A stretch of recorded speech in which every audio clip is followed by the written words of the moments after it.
Top of the morning to you on this Wednesday, September 10th. I'm SBJ's Joe Lemire, once again bringing you the Morning Buzzcast.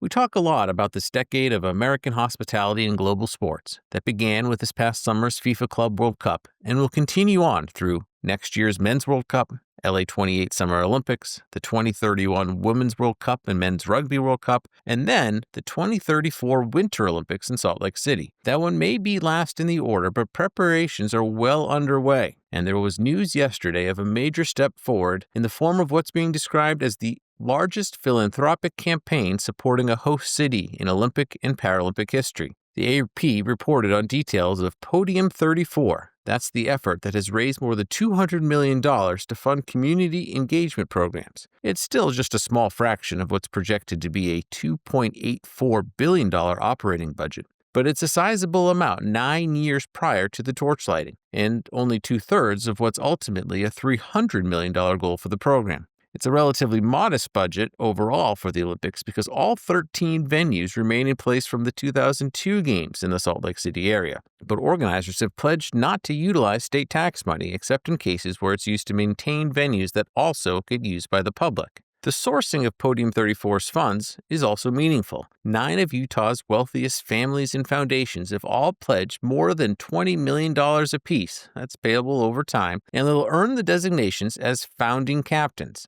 There's a real local spirit to this, and while half of the projected budget is ultimately slated to come from sponsorships, the Utah Organizing Committee is prohibited by the IOC from soliciting any of those dollars until after the LA 28 games, so that there is no domestic competition. How much broadcast revenue money there might be will also become clearer at that time. As for the identities of those founding captains, well, some of those names will be plenty familiar to those in the sports community and to listeners of the Buzzcast. The Larry H. and Gail Miller Family Foundation, which was started by the prior owners of the Utah Jazz, are on the list, as is the Ryan and Ashley Smith Foundation, the nonprofit started by the current owners of the franchise, as well as the Utah Mammoth.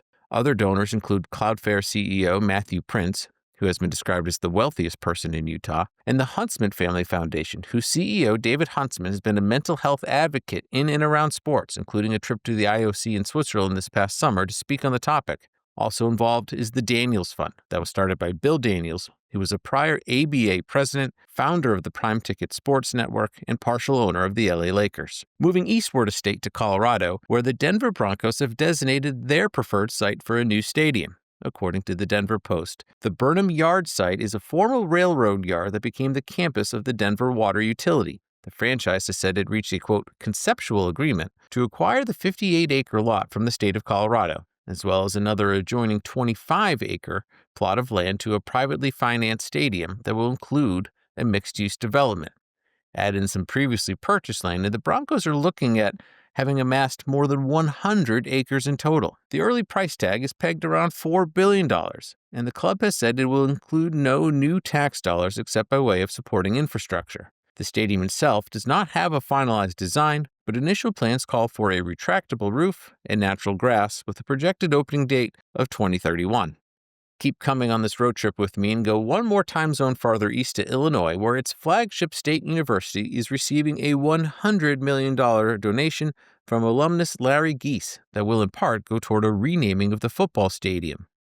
The Board of Trustees is meeting next week, and the approval is on the agenda, but if all goes forward, University of Illinois Memorial Stadium will become Geese Memorial Stadium. It'll actually be named for his father, Larry Geese Sr., who served in the U.S. Army. His son, the benefactor, is the founder and CEO of Chicago-based Madison Industries, a global investment and management company that bills itself as one of the world's largest privately held companies. Geese previously donated $150 million to his alma mater in 2017, so the business school already bears his name. This $100 million gift is the largest in Illinois athletics history. Nielsen Sunday NFL numbers are in, and they are predictably robust, especially in this new era of big data measurement, which, as a reminder, includes more first-party digital numbers than before. CBS had its best Week 1 audience in more than a quarter century, the best viewership dating back to its return as an NFL media partner in 1998. The national window featured Lions-Packers in 80% of national markets, and it drew just shy of 24 million viewers. Its early afternoon regional window drew 17.1 million, highlighted by Aaron Rodgers' return to MetLife Stadium and rallying late to help the Steelers beat the Jets. Austin Karp has all the details, but I'll add a few more here. NBC netted $24.7 million for the Bills' dramatic comeback win over the Ravens on Sunday Night Football. When added to the Thursday night kickoff game, this is NBC's best Week 1 doubleheader since 2015 and second best audience since taking over the package in 2006. Fox, meanwhile, had the NFL's top Week 1 single-header mark from any network in a decade, with 17.9 million tuning in. Giants Commanders led its early Sunday coverage. Back to college sports for a moment, the University of South Florida has hired Rob Higgins as CEO of Athletics. Higgins, an SBJ 40 under 40 honoree back in 2016, served as the longtime Tampa Bay Sports Commission executive director. He's also a USF alum. As the Tampa Bay Times noted, Higgins was instrumental in helping his commission secure a laundry list of major sporting events, including Super Bowl 55, the 2017 College Football Playoff National Championship game, 4 NCAA Women's Final Fours, WrestleMania 37, and the 2027 Florida-Georgia football game. The naming of this role is worth highlighting as he steps in as CEO to replace the position formerly known as athletic director. College athletics is truly modernizing and needs these new business-focused leaders at the top. Abe loves to say that the hardest job in sports is a major college athletic director. Soon, he'll have to update and say the hardest job in sports is a major college athletics CEO.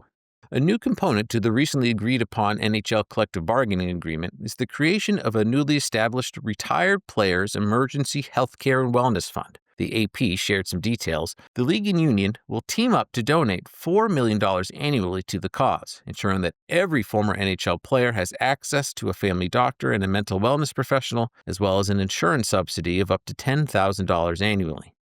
NHL Alumni Association President and Executive Director Glenn Healy, a longtime goalie in the league, emphasized that it's true and available to every former player, quote, whether you played one shift or 10,000 games. From Podium 34 to Illinois football and the Retired Hockey Players Fund, we've had a lot of news about donations and funds, and there's one more to share. Mets ownership is leading major donations to the International Women's Baseball Center.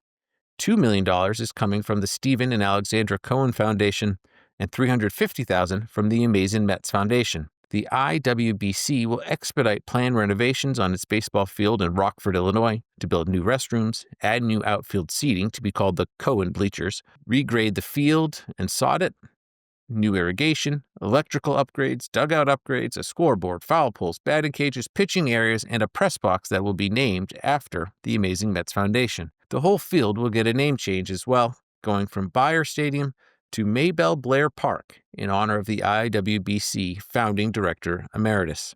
The U.S. Patent and Trademark Office, meanwhile, declined 4 trademark applications from TCE Rights Management, which were filed on behalf of UNC football coach Bill Belichick and his girlfriend, Jordan Hudson. In each case, they filed for alternate versions of trademarks currently held by the Patriots.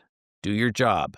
Ignore the noise, the Bellustrator, and No Days Off, except each was amended with a parenthetical of Bill's version, a nod to the Taylor Swiftian world we now live in.